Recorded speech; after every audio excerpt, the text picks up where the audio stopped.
నమస్కారం ఘంటారావానికి స్వాగతం. ముందుగా ప్రధాన అంశాలు. గండికోటలో విద్యార్థిని హత్య కేసులో వీడని మిస్టరీ. అమ్మాయిని కొట్టి చంపినట్లు పోలీసుల నిర్ధారణ.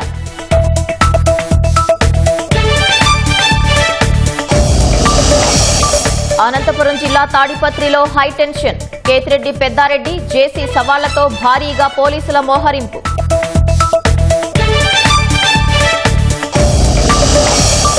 అనంతలో బయో మైనింగ్ ప్రారంభించిన మంత్రి నారాయణ. అక్టోబర్ నాటికి మరో 35 లక్షల టన్నుల చెత్త తొలగిస్తామని వెల్లడి. విశాఖ తీరంలో మరో యుద్ధ నౌక ఐఎన్ఎస్ నిస్తార్. జలాంతర్గాముల రక్షణ కోసం స్వదేశీ పరిజ్ఞానంతో తయారు.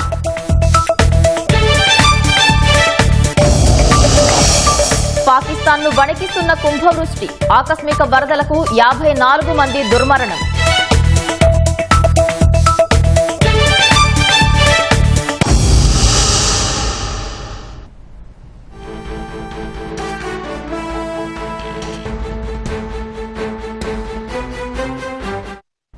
తాజా అంశాన్ని చూస్తున్నాం. వైసీపీ ఎంపీ మిథున్ రెడ్డికి సుప్రీంకోర్టులో చుక్కెదురైంది. మద్యం కేసులో ముందస్తు బెయిల్ ఇచ్చేందుకు న్యాయస్థానం నిరాకరించింది. మరింత సమాచారం మా ప్రతినిధి అరుణ్ అడిగి తెలుసుకుందాం. అరుణ్, మిథున్ రెడ్డి బెయిల్ నిరాకరణకు సంబంధించి వివరాలేంటి? ఈరోజు మిథున్ రెడ్డి దాఖలు చేసినటువంటి పిటిషన్ పై సుప్రీంకోర్టులో జస్టిస్ పర్దివాలా, జస్టిస్ మహాదేవన్లతో కూడిన ధర్మాసనం విచారణ చేపట్టింది. రాష్ట్ర హైకోర్టు, ఆంధ్రప్రదేశ్ హైకోర్టు ముందస్తు బెయిల్ ఇచ్చేందుకు నిరాకరించడము, ఆ వెంటనే హైకోర్టు ఇచ్చినటువంటి తీర్పును మిథున్ రెడ్డి సుప్రీంకోర్టులో సవాల్ చేశారు. నిన్న పిటిషన్ దాఖలు చేయడము, అదే రోజు ఈ రోజు విచారణ జరపడం జరిగిపోయింది. దాంట్లో భాగంగానే తనకు ప్రమేయం లేకపోయినప్పటికీ తనని ఒకేసారి పిలిచారని, ఇన్ని రోజుల నుంచి విచారణ జరుపుతున్నప్పటికీ ఒక్కసారి పిలిచి తనపైన కక్ష సాధింపుగా వ్యవహరిస్తున్నారని, దాంతో పాటుగానే తన ప్రమేయం లేకపోయినప్పటికీ విచారణకు హాజరైనట్లుగా సుప్రీంకోర్టు ఇచ్చినటువంటి ఆదేశాలను పాటించానని, దర్యాప్తుకు పూర్తి స్థాయిలో సహకరిస్తున్నప్పటికీ తనను అరెస్ట్ చేయడానికి సిద్ధమయ్యారు కాబట్టి నేను సుప్రీంకోర్టుకు ఆశ్రయించినట్లుగా మిథున్ రెడ్డి తరపు న్యాయవాది అభిషేక్ సింఘ్వి కోర్టుకు వివరించారు. అయితే కోర్టు ఇంకా ఏమైనా ఉన్నాయా అంటూ మిథున్ రెడ్డి తరపు న్యాయవాదిని ప్రశ్నించింది. మిథున్ రెడ్డి తరపు న్యాయవాది ఇచ్చినటువంటి సమాధానాలతో సంతృప్తి చెందని ధర్మాసనం ఆంధ్రప్రదేశ్ ప్రభుత్వం తరపు వాదించినటువంటి ముకుల్ రోహత్కి కూడా మీ వైపు నుంచి ఆర్గ్యుమెంట్స్ ఏంటి అనేటువంటి మాటను ప్రశ్నించి, ముకుల్ రోహత్కి విచారణ జరుగుతున్న సమయంలో ఈ రకంగా ఇప్పటికీ 3 సార్లు వచ్చారు అన్న విషయాన్ని ముకుల్ రోహత్కి సుప్రీంకోర్టు దృష్టికి తీసుకొచ్చారు. అయితే అరెస్టు చేయకుండానే ఛార్జ్ షీట్ ఎలా దాఖలు చేశారు, ఛార్జ్ షీట్ దాఖలు చేయడానికి మీరు ఏ విధంగా ఉన్నారనేది అర్థమవుతుంది అన్నట్లుగానే సుప్రీంకోర్టు ధర్మాసనం వ్యాఖ్యలు చేసింది. సో అభిషేక్ సింఘ్వి మిథున్ రెడ్డి తరఫున ఇచ్చినటువంటి సమాధానాలతో సంతృప్తి చెందిన ధర్మాసనం పిటిషన్ ను డిస్మిస్ చేసింది.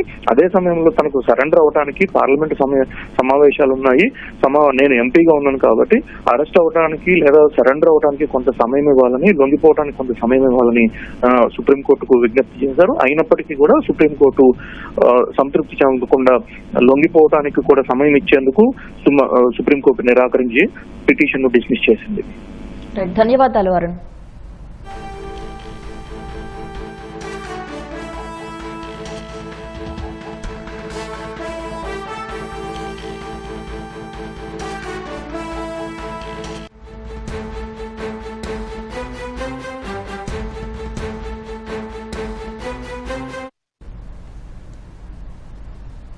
గండికోట హత్య కేసు ఇంకా కొలిక్కి రాలేదు. విద్యార్థినిని కొట్టి చంపారని పోలీసులు నిర్ధారణకు వచ్చారు. మరింత సమాచారం మా ప్రతినిధి మురళిని అడిగి తెలుసుకుందాం. మురళి, గండికోటలో విద్యార్థిని హత్య కేసు దర్యాప్తునకు సంబంధించి వివరాలేంటి? పవిత్ర, కడప జిల్లా జమ్మలమడుగు మండలం గండికోటలో ఈ నెల 14వ తేదీన దారుణ హత్యకు గురైన ఇంటర్ విద్యార్థిని హత్య కేసు ఇంకా మిస్టరీ వీడలేదు. ఈ హత్య కేసును ఛేదించడానికి పోలీసులు శతవిధాలా ప్రయత్నిస్తున్నప్పటికీ వారికి స్పష్టమైనటువంటి ఆధారాలు లభించకపోవడంతో ప్రస్తుతం సాంకేతిక పరంగా ఆధారాలను లభ్యమయ్యే విధంగా చూసే విధంగా ప్రయత్నాలు అయితే కొనసాగిస్తున్నారు. ప్రధానంగా 2-3 కోణాల్లోన ఈ పోలీసులు దర్యాప్తు చేస్తున్నారు. ఈ కేసులో ఆ అమ్మాయి ప్రియుడు లోకేష్ పాత్ర లేదని ఒక స్పష్టమైనటువంటి నిర్ధారణకు వచ్చినటువంటి పోలీసులు మరో 2 కోణాల్లో తీవ్ర స్థాయిలో ఆధారాలు సేకరించేందుకు ముమ్మరంగా ప్రయత్నాలు చేస్తున్నారు. ఒకటి, అమ్మాయి తరఫు బంధువులు పరువు కోసం ఏదైనా చేశారా అనే కోణంలో వాళ్ళ కుటుంబ సభ్యులను కూడా ప్రశ్నిస్తున్నారు. నిన్న అమ్మాయి సోదరుడు సురేంద్ర, మరో సోదరుడు కొండన్నను ప్రొద్దుటూరు 3 టౌన్ పోలీస్ స్టేషన్ లో దాదాపు 3-4 గంటల పాటు కూడా సుదీర్ఘంగా విచారించారు.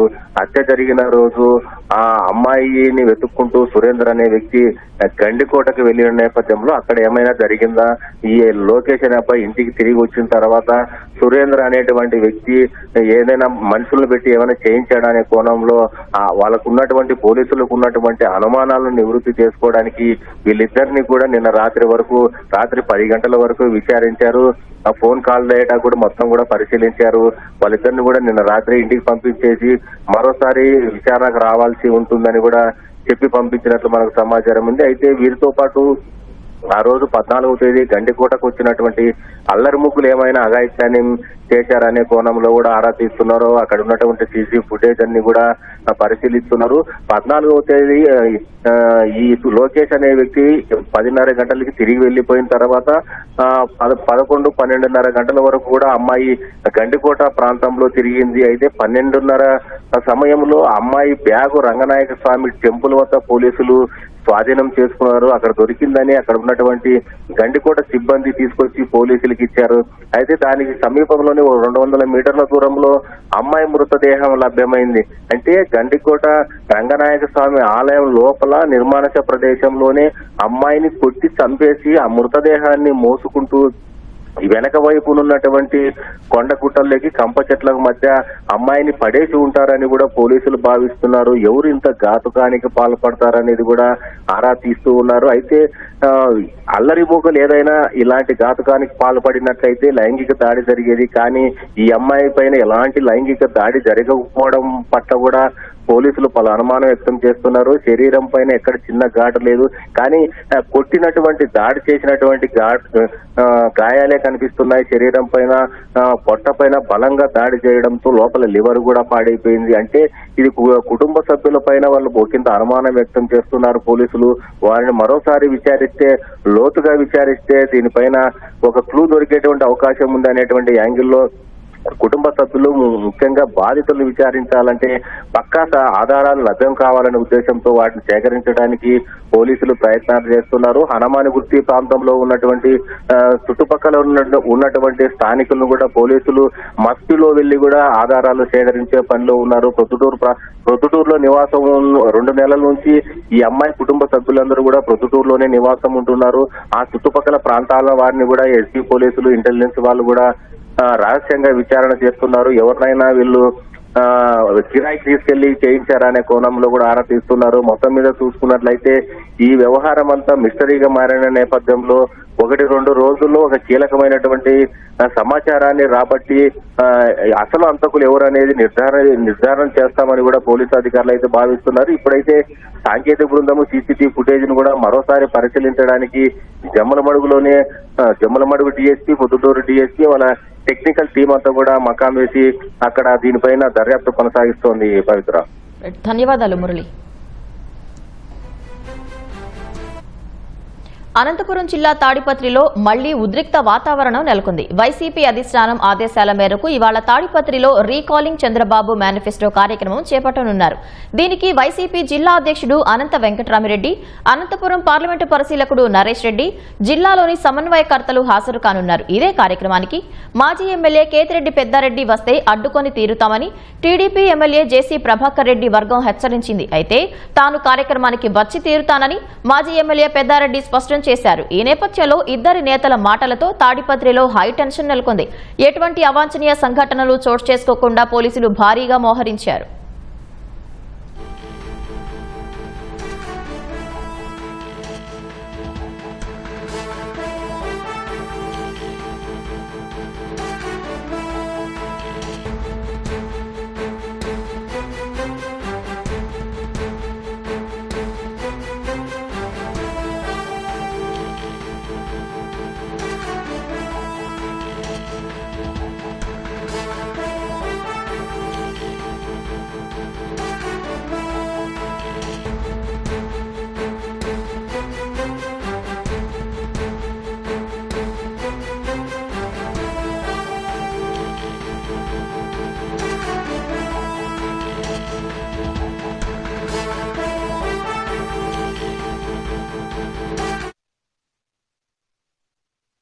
ఐఎన్ఎస్ నిస్తార్ నౌకను కేంద్ర రక్షణ శాఖ సహాయ మంత్రి సంజయ్ సేత్ విశాఖలో జాతికి అంకితం చేశారు.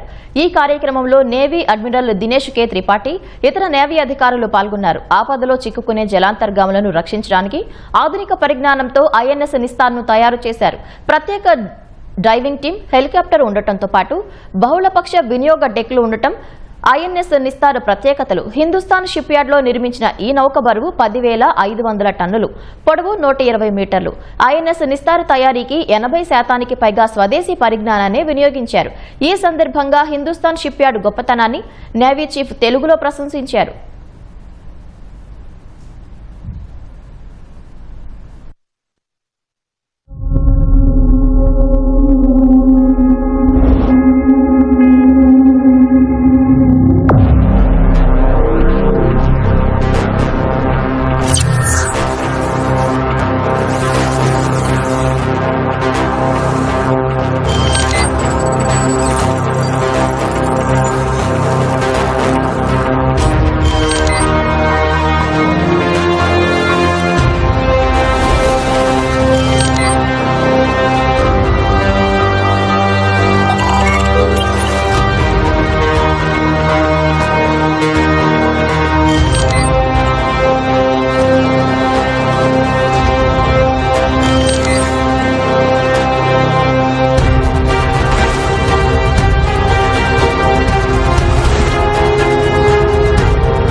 ప్రత్యేక నౌక అవసరం వచ్చినప్పుడు హిందుస్థాన్ షిప్ యార్డ్ టీం తన ప్రతిభను ప్రతిసారి నిరూపించడి.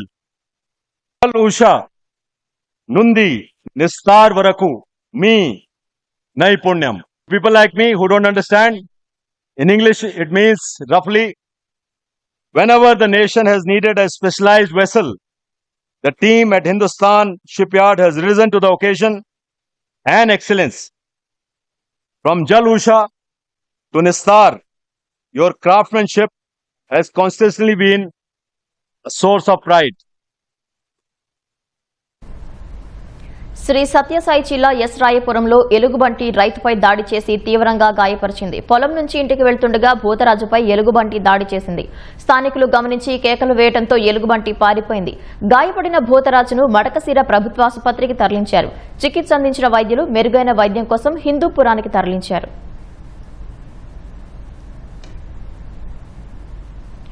ఒంగోలు జర్నలిస్టు కాలనీలో మంగళవారం జరిగిన పరువు హత్య ఆలస్యంగా వెలుగులోకి వచ్చింది. వివాహితుడితో కుమార్తె చనువుగా ఉంటుందన్న కారణంతో తల్లిదండ్రులే గొంతు నులిమి హత్య చేసినట్లు పోలీసులు తెలిపారు. ఉరివేసుకుని ఆత్మహత్య చేసుకుందని చిత్రీకరించే ప్రయత్నం చేయగా పోలీస్ విచారణలో అసలు విషయం వెలుగులోకి వచ్చింది. నిందితులైన తల్లిదండ్రులతో పాటు యువతి ప్రియుడిని పోలీసులు అదుపులోకి తీసుకున్నారు. గత 4 సంవత్సరాలుగా వాళ్ళ ఇంటి ఎదురుగా ఉన్నటువంటి పైకం బ్రహ్మయ్య 37 సంవత్సరాల వివాహితుడు, ఇతనికి భార్యా పిల్లలు ఉన్నారు. ఇతనితో చనువుగాను చూసి తల్లిదండ్రులు వారించినట్లు ఆ అబ్బాయిని కలవడానికి వీల్లేదని షరతులు పెట్టి ఈ అమ్మాయిని కలవనీయకుండా చేశారు అని చెప్పి తెలిసింది. కొద్ది రోజుల క్రితం మళ్ళీ పైకం బ్రహ్మయ్యతో మాట్లాడటం, మళ్ళీ అతని దగ్గర వెళ్ళి కలవటం అనేది జరిగింది. 15వ తేదీ రాత్రి తల్లి, తండ్రి లక్ష్మి అను రమేష్ ఇద్దరు కలిసి వాళ్ళ కూతురుతో వాగ్వాదానికి దిగి మరి క్షణికావేశంలో ఆ అమ్మాయిని గొంతు నులిమి చంపివేయడం జరిగింది. కర్నూలు 10వ వార్డు టీడీపీ ఇన్ఛార్జ్ మహబూబ్ పై వైసీపీ నేతలు దాడికి పాల్పడ్డారు. బైక్పై వెళ్తున్న తనను వైసీపీ కార్పొరేటర్, అతని స్నేహితుడు మరో ఇద్దరూ కలిసి అడ్డగించి కత్తి, రాడ్లతో దాడి చేశారని మెహబూబ్ వాపోయారు. స్థానిక వైసీపీ కార్పొరేటర్ వార్డులో సుపరిపాలనలో తొలి అడుగు కార్యక్రమం నిర్వహించినందుకే దాడికి తెగబడ్డారని తెలిపారు.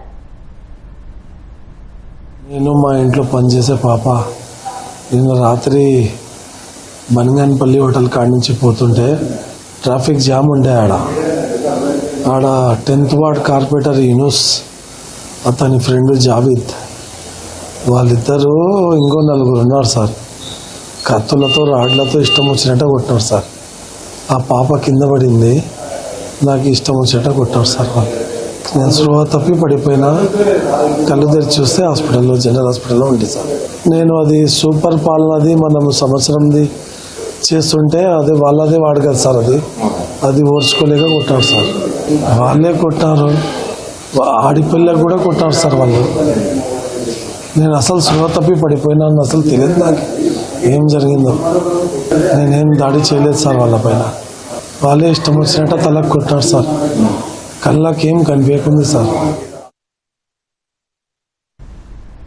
అనుమానంతో ఒకరిని, ఆస్తి పంచి ఇవ్వాల్సి వస్తుందని మరొకరిని, కన్నబిడ్డలనే హతమార్చాడు ఓ కిరాతక తండ్రి. తాను కన్నవాళ్లనే కాదు, తనని కన్నవాళ్లను సైతం పైశాచికంగా హత్య చేశాడు. మూగ చెల్లిని సైతం పొట్టన పెట్టుకున్నాడు.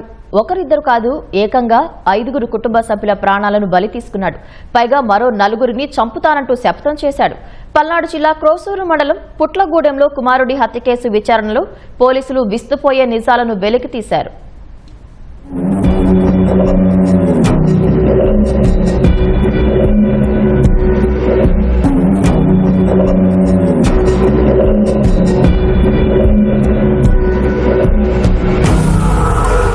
పల్నాడు జిల్లా క్రోసూరు మండలం పుట్లగూడెంకు చెందిన వెంకటేశ్వర్లు నాయక్, కోటేశ్వరమ్మ దంపతులకు 20 ఏళ్ల క్రితమే వివాహం కాగా 2 కుమారులు జన్మించారు.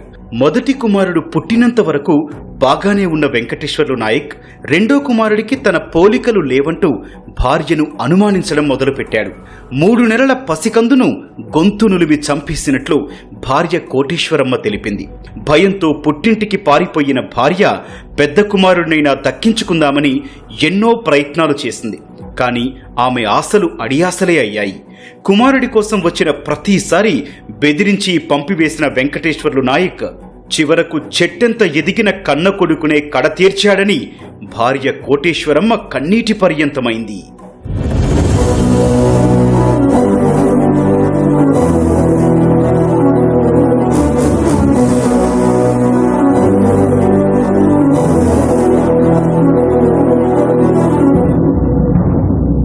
మొదటి భార్యతో విడాకులు తీసుకున్న తర్వాత మరో వివాహం చేసుకున్న వెంకటేశ్వర్లు నాయక్కు మరో 2 సంతానం కలిగారు.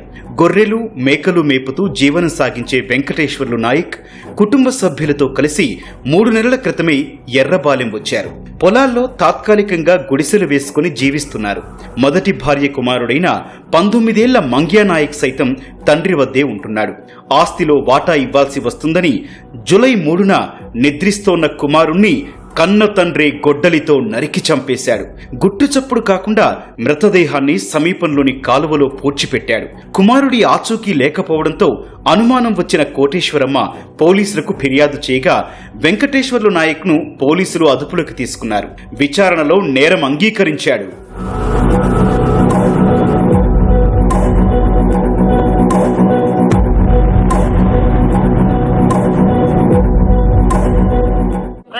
లో నా వివాహం అయింది.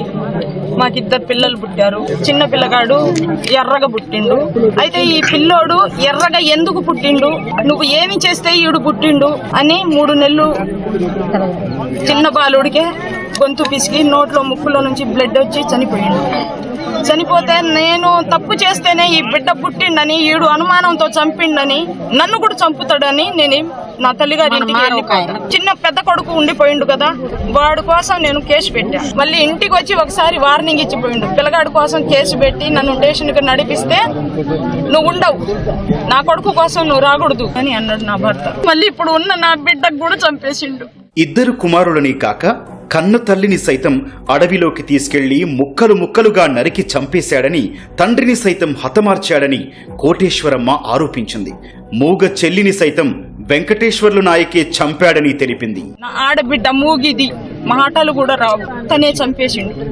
మా అత్త అడవిలో తీసుకెళ్లి ముక్కలు ముక్కలుగా నరికేసిండు. దాని తర్వాత 2-3 సంవత్సరాల తర్వాత మళ్ళీ మా మామకు కూడా స్వయాన చంపాడు. 5గురిని చంపారు. ఇంకా ముగ్గురుండారు. ఇప్పుడు చంపేవాళ్ళు, చంపటానికి ఇంకా 3 నాతో 4. ఇంకా నేను బయటికి వస్తే మీరు 4 ఉండారు. నాకు టార్గెట్, మీకు లేపుతా. 3 నెలల్లో వస్తా, మీరు ఉండరు. మీ 4 చంపినా అదే 3 నెలలు నాకి అని అంటుండు సార్. కోటేశ్వరమ్మ ఇచ్చిన ఫిర్యాదు మేరకు విచారణ చేపట్టిన పోలీసులు వెంకటేశ్వర్లు నాయక్ను అరెస్టు చేశారు. కుమారుణ్ణి పూడ్చిపెట్టిన ప్రాంతంలో మృతదేహాన్ని వెలికితీసి పోస్ట్ మార్టం నిర్వహించారు. మంగ్యా నాయక్ని అతని తండ్రి ఏదైనా చేస్తుంటాడనే సమాచారం, అనుమానాల మేరకు దర్యాప్తు చేయడం జరుగుతుంది. శవమును ఎన్ఎస్పి కెనాల్ కాలువలో పూడ్చిపెట్టినట్టుగా మనకున్న సమాచారం మేరకు పిఎం చేయించడం జరుగుతుంది. దీనిపై పూర్తి వివరాలు దర్యాప్తు నందు తెలియాల్సి. ఆస్తి, డబ్బు కోసం మనిషి ఎంతటి ఘోరాలకైనా పాల్పడుతున్నాడు. ఆత్మీయులను సైతం హత్య చేస్తున్నారు. కన్నవారిని, కడుపున పుట్టిన వారిని, రక్త సంబంధీకులను కడతేరుస్తున్నారు. బంధాలు, అనుబంధాలు మాయమైపోతున్నాయి. ఆస్తిపాస్తుల ముందు ఆప్యాయతలు కనుమరుగవుతున్నాయి.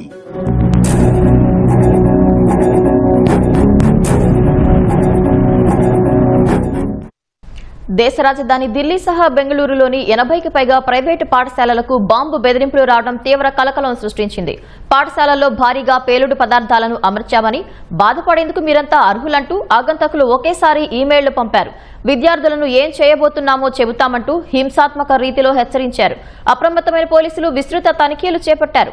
Bomb squad, dog squad, fire సిబ్బంది పెద్ద ఎత్తున రంగంలోకి దిగి స్కూళ్లను ఖాళీ చేయించారు. అయితే ఎలాంటి అనుమానాస్పద వస్తువులను కనుగొనలేదు. ఢిల్లీ పాఠశాలలకు బాంబు బెదిరింపు మెయిల్స్ రావడం ఇది వరుసగా 4వ రోజు. ఈ హెచ్చరికలతో టీచర్లు, విద్యార్థులు, తల్లిదండ్రులు భయాందోళనకు గురవుతున్నారు. ఎన్క్రిప్టెడ్ నెట్వర్క్స్, VPNల ద్వారా దుండగులు ఈ హెచ్చరికలు పంపుతున్నారని, డార్క్ నెట్ వాడకం వల్ల వాటిని ట్రాక్ చేయడం కష్టంగా మారినట్లు పోలీసులు చెబుతున్నారు. కాగా రోజు బాంబు బెదిరింపులు రావడంతో గురువారం ఢిల్లీలో భద్రతా సంస్థలన్నీ సంసిద్ధత కోసం పెద్ద ఎత్తున మాక్ డ్రిల్స్ నిర్వహించాయి.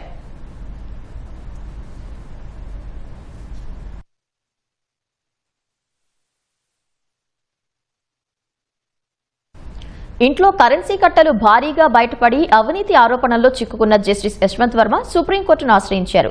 ఆయన ఇంట్లో నోట్ల కట్టలు నిజమేనని సుప్రీంకోర్టు కమిటీ తేల్చగా న్యాయమూర్తి పదవి నుంచి అభిశంసించేందుకు కేంద్రం ఎంపీల సంతకాలు తీసుకుంటున్న వేళ ఆయన సుప్రీంలో పిటిషన్ దాఖలు చేశారు. ఈ కేసులో సుప్రీంకోర్టు న్యాయ సూత్రాలను పాటించలేదని జస్టిస్ యశ్వంత్ వర్మ ఆరోపించారు.